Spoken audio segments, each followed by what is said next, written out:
I work with Felix Mozzo and Tommaso Calarco in the PGI-8, and so my PhD deals with optimal quantum control. So today I'm going to present some recent work that we have published regarding continuous quantum gate sets and some strategy to do meta optimization for optimal control pulses. The idea is that in this work that we deal with not with just one quantum control problem, but with families of quantum control problems that are parameterized in a certain way and change according to certain parameters. Normally, these kind of solutions, generalized solution to quantum control problems, are given in the literature by robust approaches. So you create some kind of robust pulse, or analytical approaches where you directly solve the control problem with an analytical method, so that your pulse is let's say some kind of true dynamical solution of your system, and or let's say approximated up to a certain depending on the characteristics of the system that you are considering. So our methods is that we call named single optimization with multiple application, with the idea that we optimize once and then we can apply it to different tasks. Has two, let's say, two variations. One is based on data generated by quantum control algorithms, and it's more, let's say, classical in an algorithmic sense. And the second one is based on the backpropagation algorithm. And then after this explanation of the methods, I'm going to let's say show you some results where we investigate a 1-qubit gate with leakage and the 2-qubit gates also with leakage. So since we are in the control group, I'm not spending too much time on the classical versus quantum picture of the control problem. Let's say that we have the classical, there is an enormous classical literature of control problems. Many of these algorithms that are quite powerful and can be used for classical dynamical system cannot really be transferred to the quantum case due to the measurement problem, for example. But in the quantum world, we have certain number of algorithms that have been developed during the last year that allow for either gradient-based or gradient-free optimization of pulses for optimal quantum control of quantum systems, and they are either closed loop or open loop, depending on the specific. For example, Crab is open loop, Grape is generally Crab is closed loop and Grape is open loop, so you can produce some kind of simulation solution that you can apply in the experiment and maybe run as a further optimization in C2. So these algorithms are generally can also be generalized to produce, for example, robust solution or other kind of solutions. But in general, in the optimal quantum control problem, you have some kind of quantum system Hamiltonian that describes the dynamics, and this Hamiltonian has also some internal parameters that describe how to govern the dynamics itself, like frequencies, qubit frequencies, and couplings, and other such terms. And then there are some pulse parameters, which are those that govern really the control pulses. These pulse parameters is usually the ones that we want to optimize when we run our optimal quantum control method. Whereas the Hamiltonian parameters are usually not directly considered in this kind of optimization, but they are maybe considered in the analytical solution. And then we have also our target unitary, and these target unitaries can also be let's say, constructed in such a way that they depend on certain parameters, on certain continuous parameters based on some specific Lie group representation usually. And in general, and the goal of this optimal quantum control problem, so the thing that Grape, Grab, and other methods usually solve is this figure of merit optimization, which in this case is the fidelity, and the gate fidelity as it's one possible definition of gate fidelity. And so the point is that we have exactly in our cost functions, in our figure of merit, we have certain pulse parameters to optimize. Those are directly considered by the optimal quantum control method.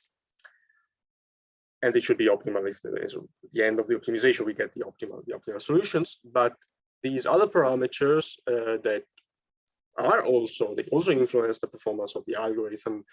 For example, the Hamiltonian parameters, especially gate parameters, or other sorts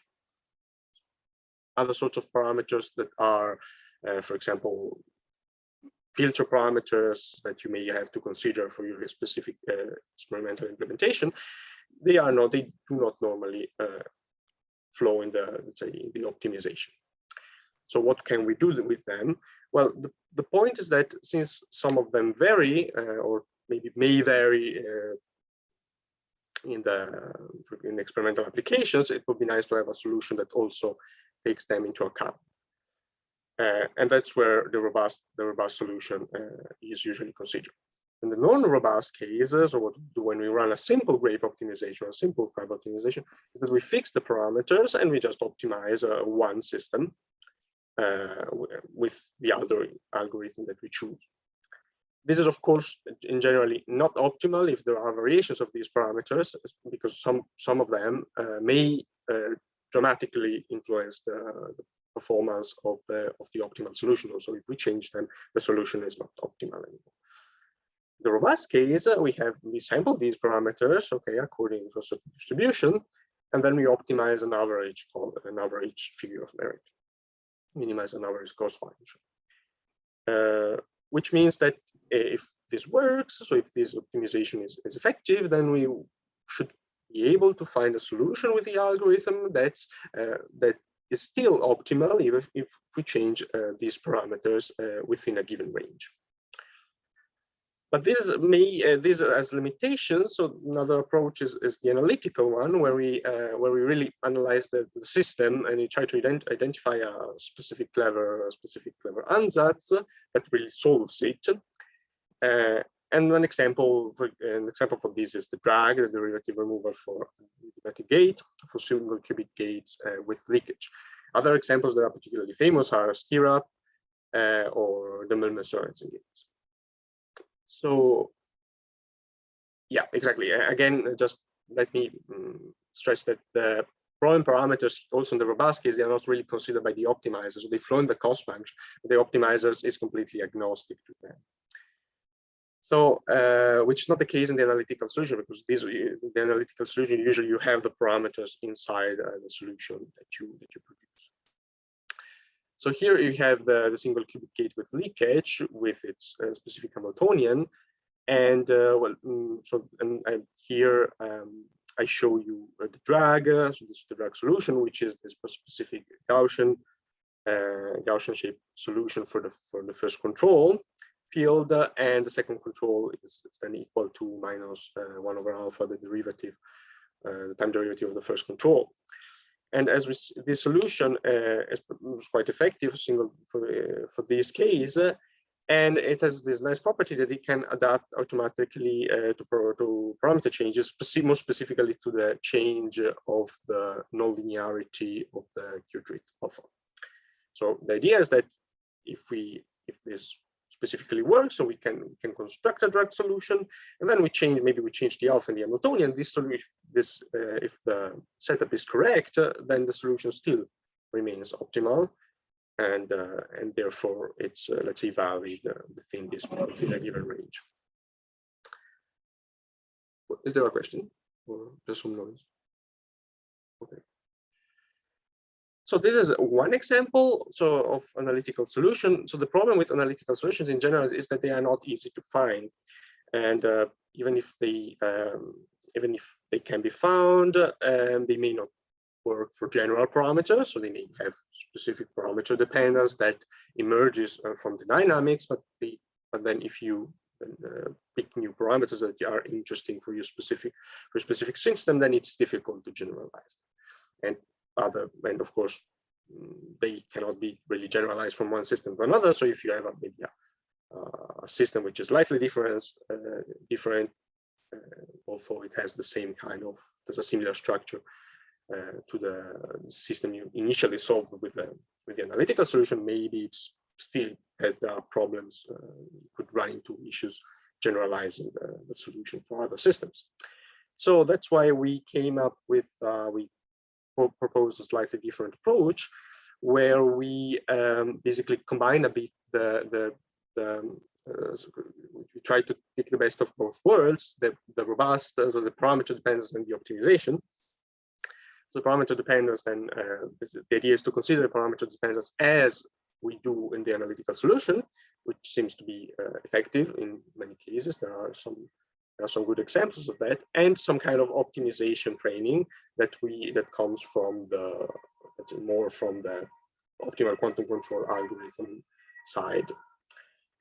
And so the idea is that we have, of course, we want to learn some kind of parameter dependence of our solution with respect to certain input parameters of the problem, and so we use a sort of function approximation.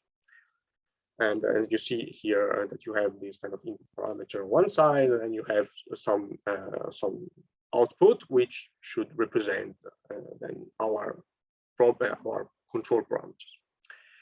And the idea, as you see it in this level plot, is that you have a certain pulse function depending on time, and you have different input parameters that are quite general.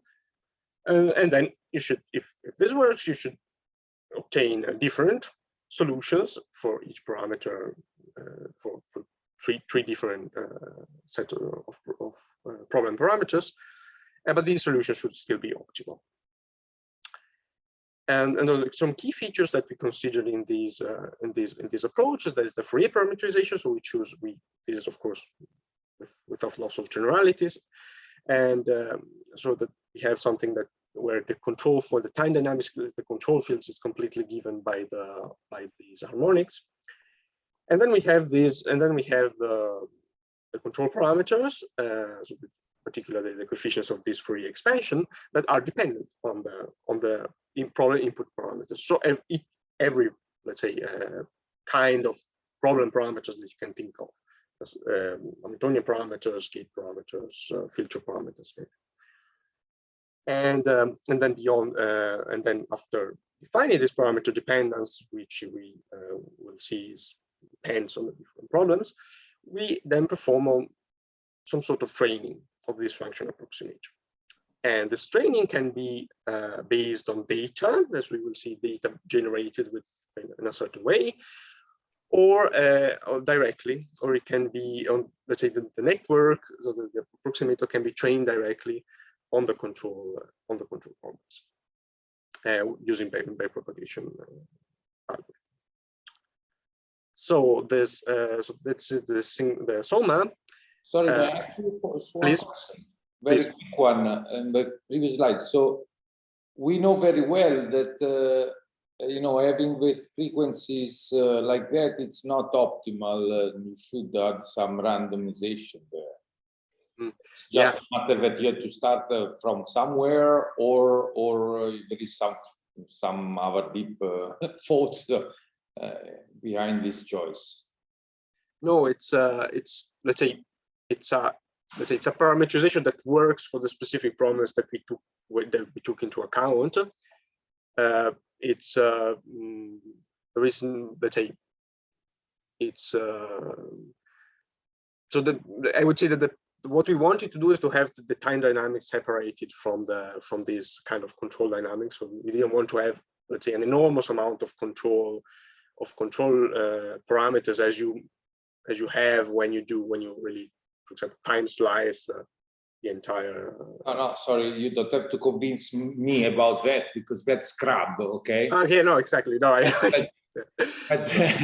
but given that we know about all that, we also know that it's much more effective if instead of taking the harmonics, the exact harmonics, you add some, randomness. Little randomness. So I was wondering why. I mean, of course, you have to start somewhere, okay? But given that it's not easy, maybe here, there was something else. Yeah. So let's say for the 1 qubit, what the harmonics, the single qubit, the harmonics work because basically they give you a drag. So sort of you end up with something very similar to drag. Actually, they also appear to work quite well in the 2 qubit case. But you're right that maybe for the 2 qubit case we should have also tried with some kind of randomization. We know that they work. Yeah. So let's say it worked, but probably if we considered more general systems where we don't have a real, let's say, clue about what kind of, if the solution will work or not, then maybe adding some randomization would be. Okay, thanks. Yep. Yeah, exactly.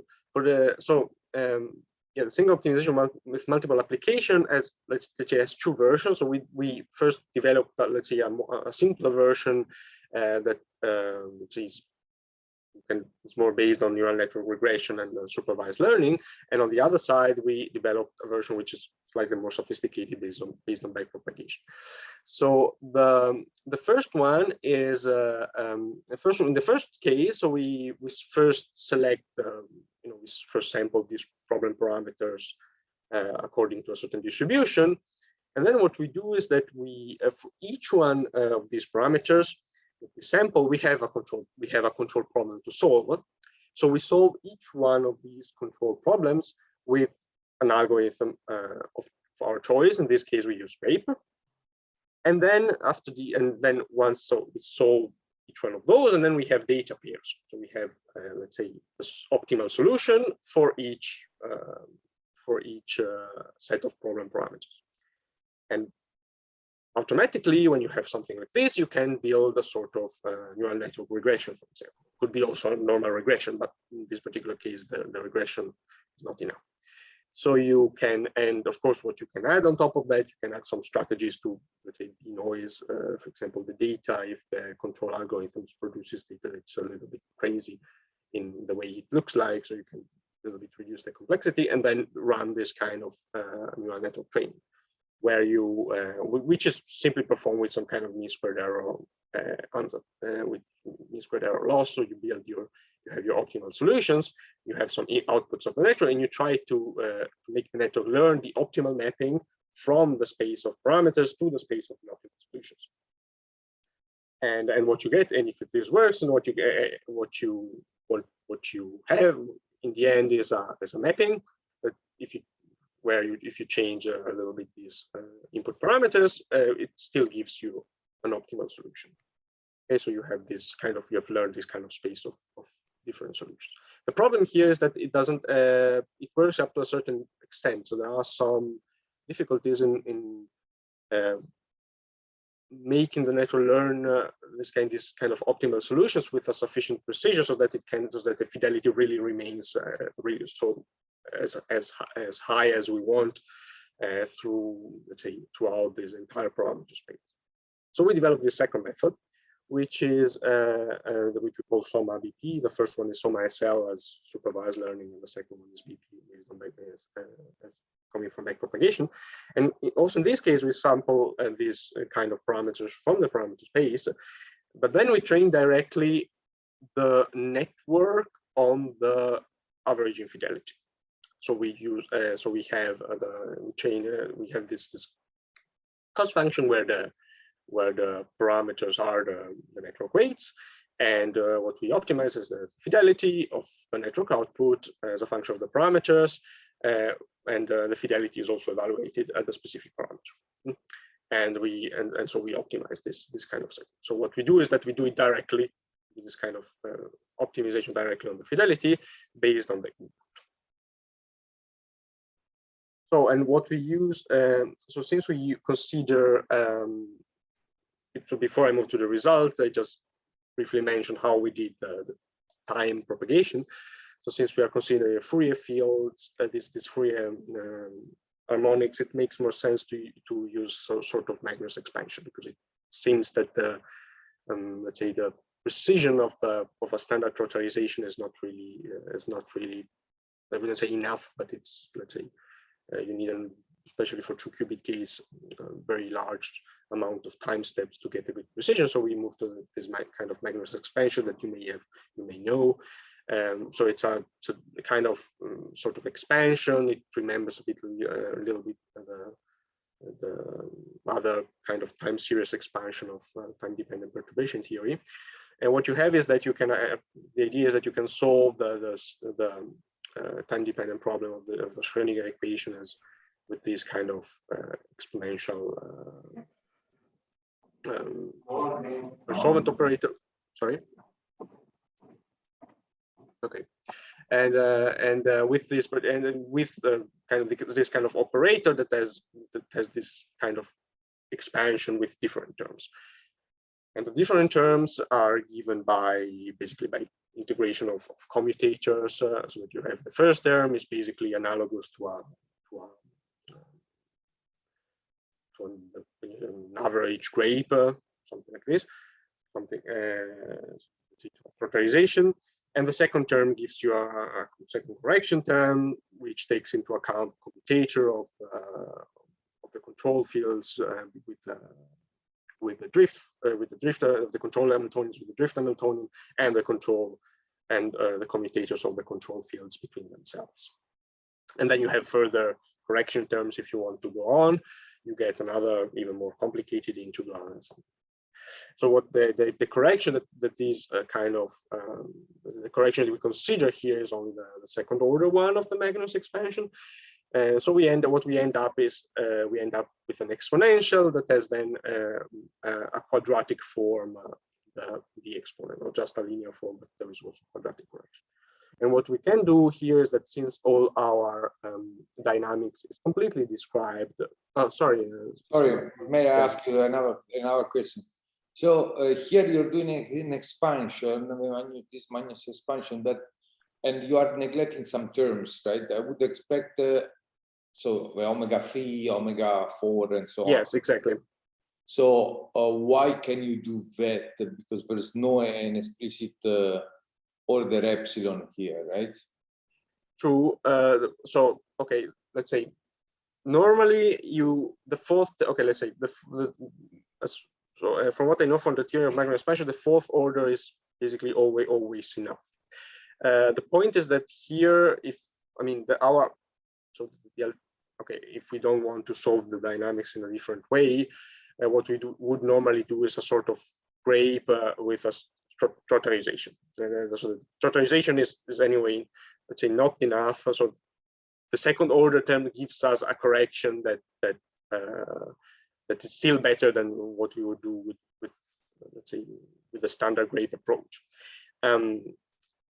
The second point is that we observed, so we did a little bit of let's say like naive convergent analysis of the Magnus expansion on our systems, and we observed that so basically you compare, let's say, like approximation of the Magnus expansion with a certain number of time steps, then you take a much larger number of time steps, you see how much it changes. And what we observed there is that the fidelity, let's say, was still, the precision of the fidelity was still high enough. The precision of the approximation was still high enough that the variations of the fidelity were below what our goal was within the optimization. So that's what we did basically to test if the precision of the Magnus expansion was enough for our goals. But in Trotter, I understand why you neglect higher order terms, because they go as delta t to higher powers. Yeah.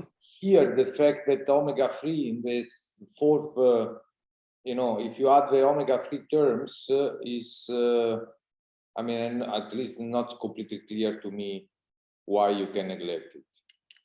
but it's my ignorance. I mean, I'm sure it is correct. What I don't remember now is the procedure. I think that this gives. I don't remember the omega as the convergence of the Magnus. Or there is a convergence, which is the general convergence term, which was, let's say, fulfilled. It's this integral over the norm of the exponent operator. Now, I don't remember exactly when you can neglect the omega tree. But I mean, I have, for example, a reference of a paper of Felix where they did some analysis on the Magnus expansion, and they said that generally the omega 2 is enough if the complexity, let's say, of the pulses is not excessive or something. So if the system is. Okay, thank you very much. Yeah, you're welcome. So. Yes, and so the nice thing about this Magnus expansion is that since the dynamics is completely given by the harmonics, we can solve these integrals analytically and then just cache them in matrices and arrays. And what we end up with is basically just sort of matrices, like exactly these bilinear forms, quadratic forms, where we have matrices multiplied with control parameters. The control parameters will be the vector, and we have matrices, matrix vector multiplication. This is relatively fast and can be cached, so that there is no major slowdown in the optimization. And also we see, so what we use here is let's say exactly Fourier harmonics, as we said before, with certain pulse parameters, and then control fields that also have some parameterization of their own, dependent on a parameter phi. Okay, so let's then move to the results, where we consider first result is this 1 cubic gate with leakage, again with the similar Hamiltonian to the one solved by drag. And we also here have these controls that depend on their own parameter phi. We have the control terms in the Hamiltonians, and then control fields parameterized with Fourier series, truncated Fourier series. And then we have a target gate, which as we said before, let's say make it a little bit more general, not really as general as the entire Lie group, but say we consider this particular family of, in this example at least, this family of target gates that have this theta dependence. So this, for example, generates the Hadamard and the X gate depending on the value of theta. So what we have also here, so what we see in these plots is, let's say this the infidelity of this after the optimization of this target gate. And we consider and we see different curves for each algorithm that we take into account.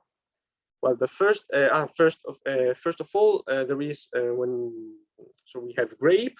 So GRAPE, as of course we optimize just one system. Let's say this the central system initial, let's say quantum control problem that we optimize at the beginning of the entire procedure.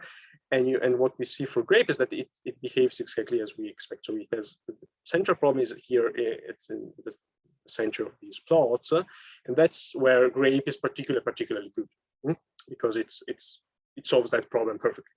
The problem is that, as you see, that if we then move these parameters away, depending on the specific parameter, the performance worsens dramatically.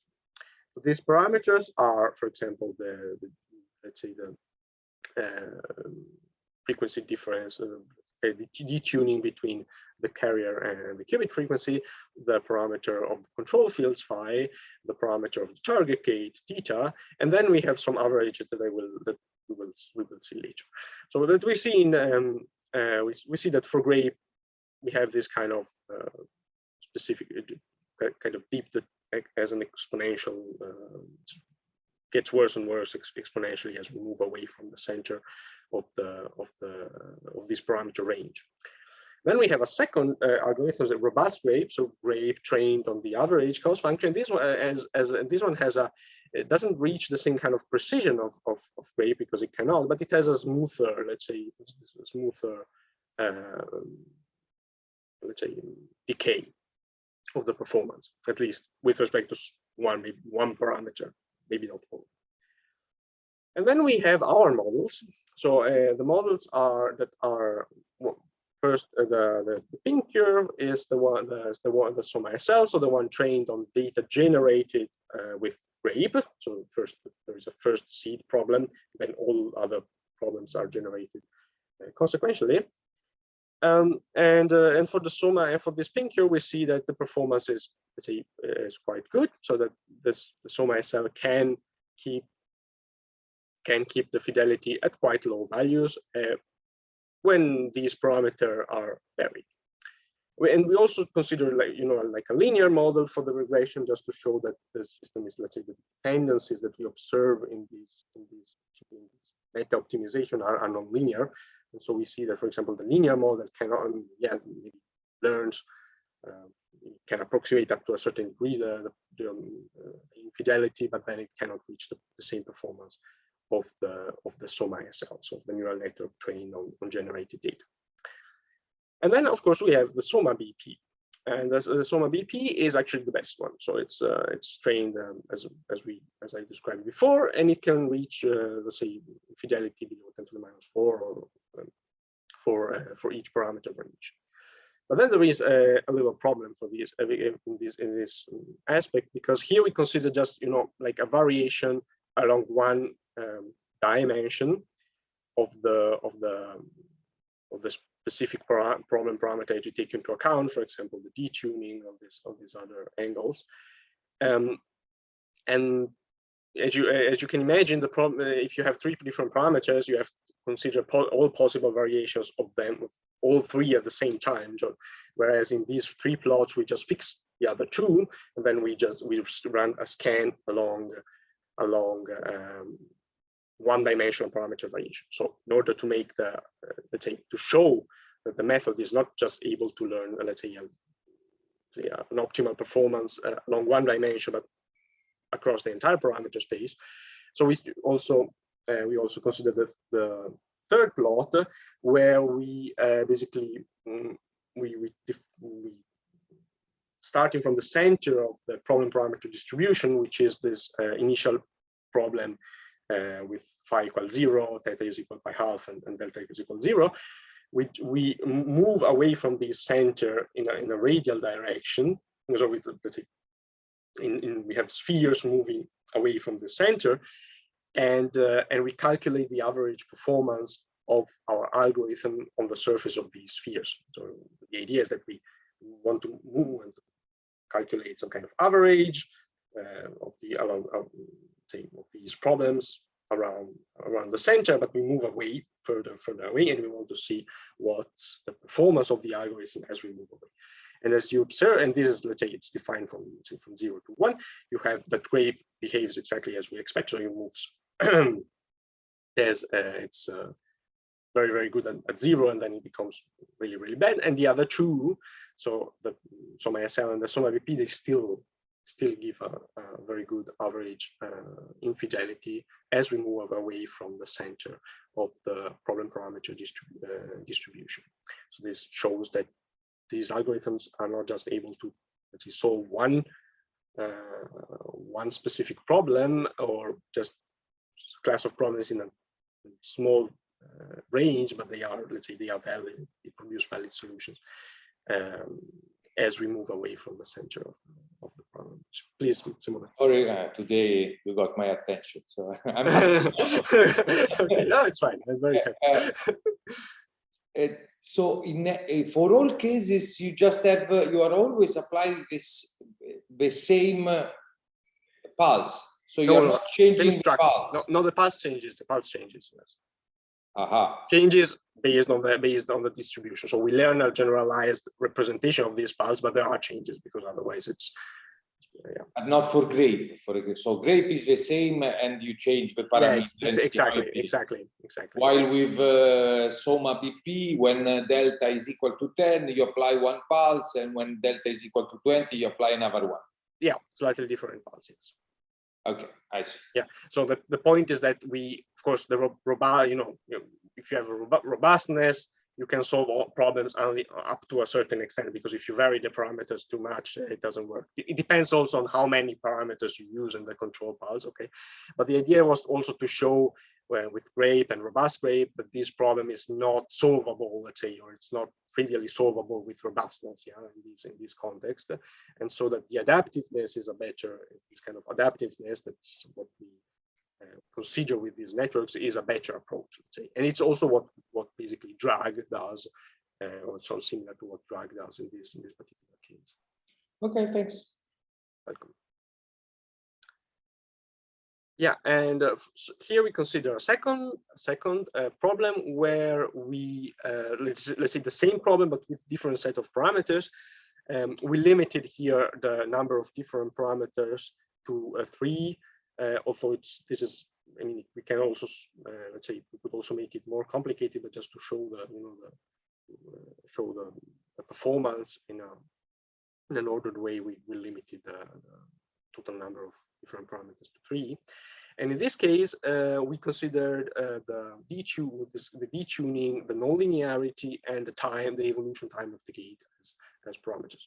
And what we see here is, interestingly, is that the grape, robust grape, and the linear models behave, say, as bad as before. Or let's say they don't really show any improvement or any particular difference in performance. But we see a difference between the SOMA BP and the SOMA SL. So here in this particular case, the SOMA SL performance worsens a lot. So it seems that this is a problem where it's difficult to apply a supervised method. Although we tried with different strategies to produce better data and improved let's say optimization for this particular SOMA SL method, and the SOMA BP instead still works quite well. So it seems that there are cases. It's also something that we observed in this work, where let's say the regressions or the supervised methods fail, or let's say they need, or for example, maybe they need an enormous amount of data to converge properly, and whereas the SOMA BP still produces valid pulses. So now we move to the 2-qubit gate with leakage, which is sorry, I have to move on. Okay. Where we have let's say kind of a CR type Hamiltonian. So it's 2-qubit gate. It's the let's say 2-qubit gate that's normally implemented for like one of the Hamiltonians implemented, for example, by IBM for the CR gate. And here we consider we have a control Hamiltonian with X and Y operators acting on both the control and the target qubit. So we have four control, four different control pulses, and each one has a certain number of Fourier components. And then we have a target gate. The target gate is a type of a CR type gate that has also some kind of angle dependency. And this particular case, we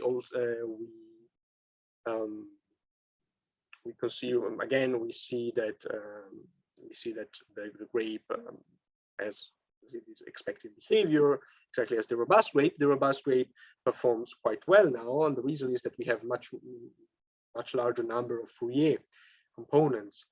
So it means that it's actually easier to learn, let's say, a generalized pulse here. So the performance of the robust grape is increases as you increase the number of Fourier components per control field that you consider, because then robust grape has, say, more let's say the system is more controllable, let's say, altogether. And also in this case, in particular, the SOMA SL has problems, so it cannot really learn the kind of performance completely. so with the accuracy that we want to have in this particular case, but the SOMA BP can. So again, the SOMA BP has a quite good performance, and it can learn, for example, keep the fidelity below 10 to the minus 3 over a range of 100 megahertz for the energy, for the frequency difference between the qubits. And we even went further, so we consider something which is 2. Then I'm not showing that plot here actually, but we also considered a case where we do 200 megahertz of range. And then we have, also here other parameters, the nonlinearity, which also pops up here in the 2 qubit case, and the angle, exactly the angle of the CR target. And again, here we have, let's say, an average plot where we make sure that the average performance is really good over the entire space. And also in this case, we observe that the SOMA BP outperforms all the other methods. So here we, at last, I have this little analysis for, let's say, where we want to understand a bit how these methods behave as we vary the size of the problem, how large the problem parameter space is. And what we have here is that we have a single qubit gate for the first 2 plots on the left, and a 2 qubit gates for the other 2 plots on the right.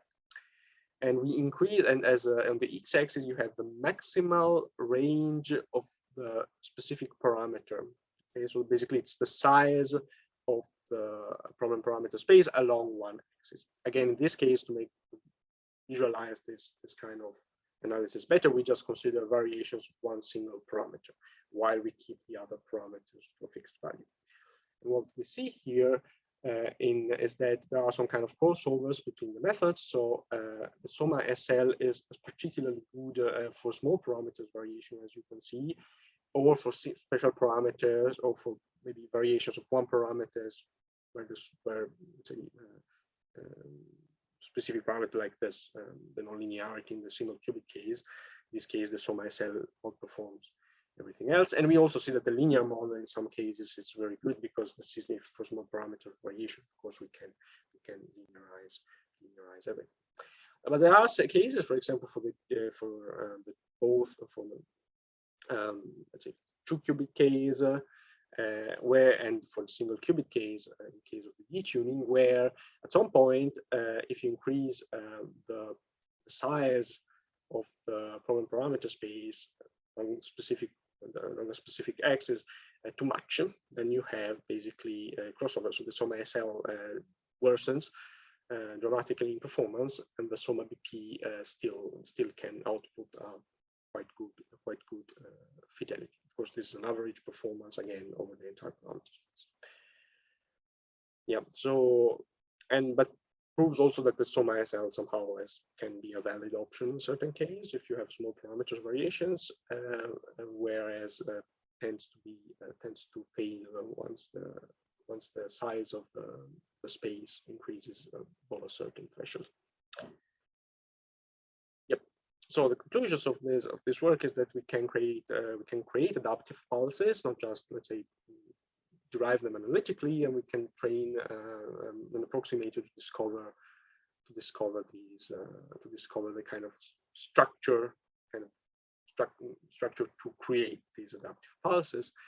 And then this approximator seems capable to reproduce. Yeah, this maybe I didn't mention it a lot, but let's say the approximator as also produces solutions, for example, in one Q2 case, which are quite similar in behavior to drag. This is something that we are still analyzing a bit because it's not really clear if it's really drag, but let's say that the shape, the behavior is very similar. But then if we want to go into the detail and understand exactly what drag does with respect to these solutions that we find, that's let's say less obvious. And then we can train the model. In general, we can train the model to keep the fidelity high over large parameter variations. Yeah, so we have 100 megahertz, 200 megahertz of variation in the energy, and then still the solutions is somehow good.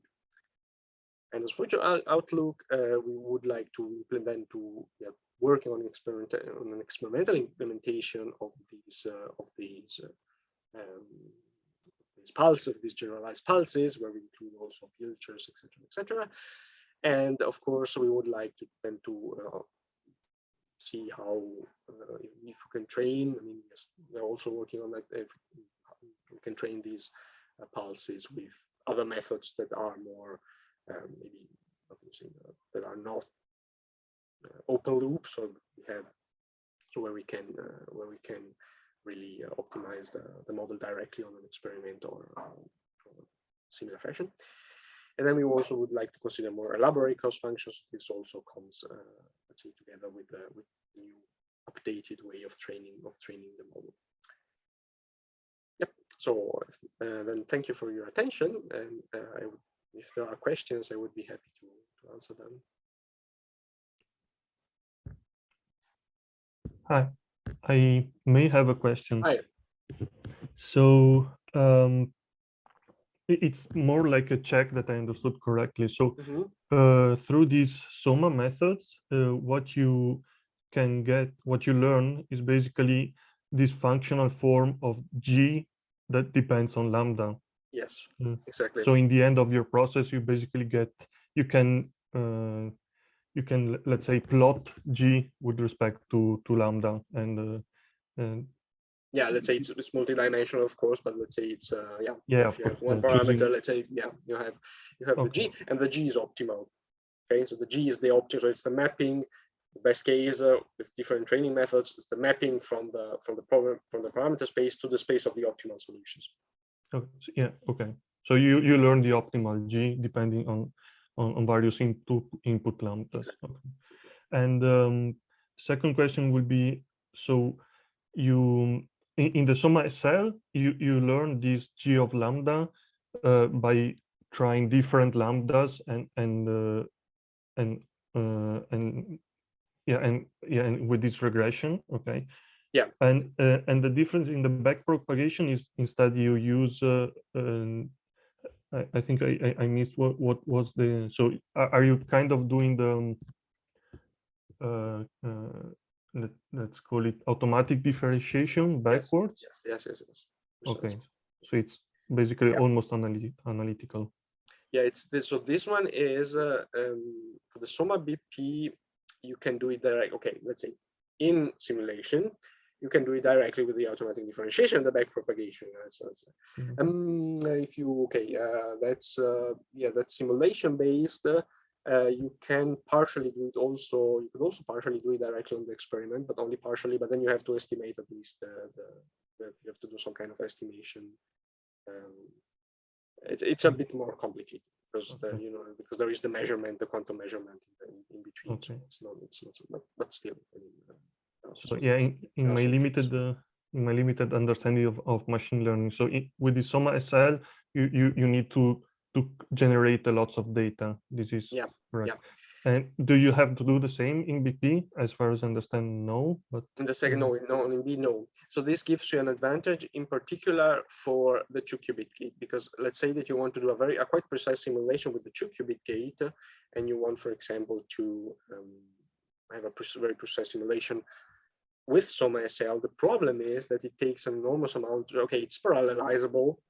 That's fine because you can, but you have to generate an enormous amount of data, and the simulations are slow in general because you have, if it's not in the 1-qubit gate, you can do whatever you want because it's super fast. But in this case, the A becomes a bit problematic, whereas the SOMA BP has the advantage that it's much faster in the 2-qubit gate than the A, basically. Okay. And the degree of parallelization is similar. So in the end, you end up with something that's faster as you go up with the number of qubits. But to apply BP on experiments, it's going to be trickier. It's trickier than the A. It's trickier than the A. Okay. Yeah. But the A has could have other problems in experiment, like the fact that you have to it's difficult to maybe end always in the same kind of attractor basin when you optimize the different systems. If you do it with CRAB, maybe there are strategies to do it better and more precisely. Yeah. Okay, thanks. You're welcome. Great. Are there any other questions? Does it seem so? So let's thank Francesco again. Thank you. The virtual applause. And I think we can close here the Control Club and see you next week. I assume, let me check. No, actually, there's nothing scheduled next week, so I'm not sure what's happening. So It's vacation in Germany, I think. it's vacation in Germany, yeah. Or So then see you in 2 weeks from now. Have a nice bye. week. Ciao. Bye. Bye, ciao.